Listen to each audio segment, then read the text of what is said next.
Let me say a few things about block programming, because when we think of radio here in the States, we think in terms of what's called niche programming. Yeah.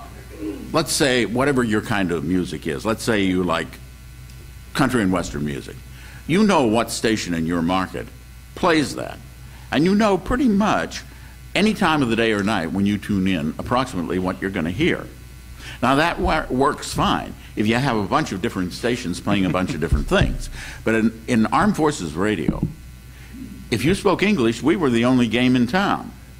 And so we had to go to what Paul correctly called block programming. In other words, we would have for an hour or two, we'd have the top 40 program.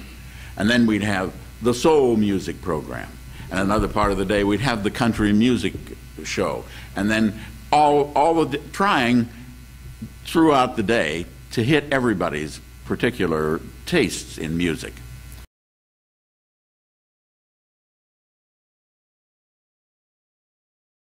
When we were there in 65, 66, when I was there, it was not a network yet.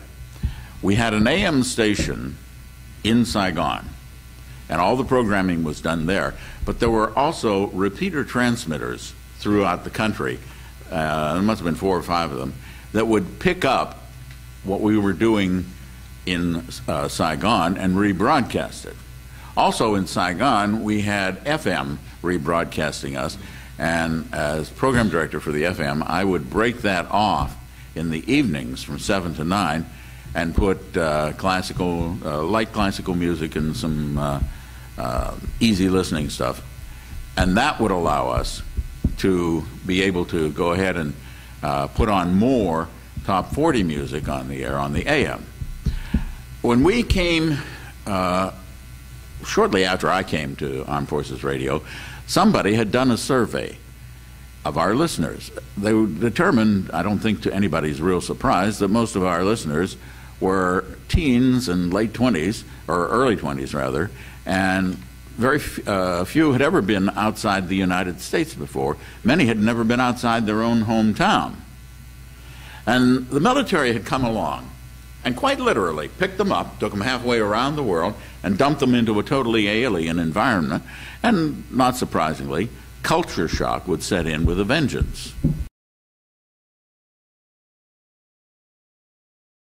When I left Vietnam in the spring of '66, they had just started television programming, and they had an airplane that would go up in the evenings from 7 to 9, and it had been equipped. Actually, there were 2 of them, which is a good idea because eventually the Viet Cong blew up one of them.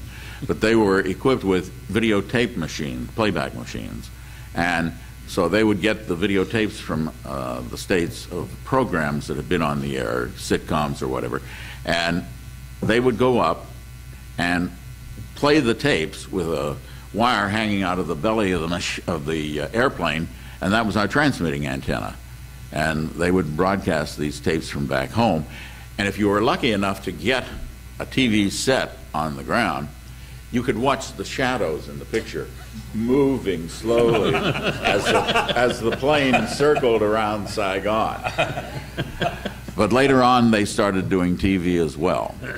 And eventually, the radio stations were doing, at other parts of the country, were doing their own origination, and it became a true network. But when I was there, everything was done in Saigon.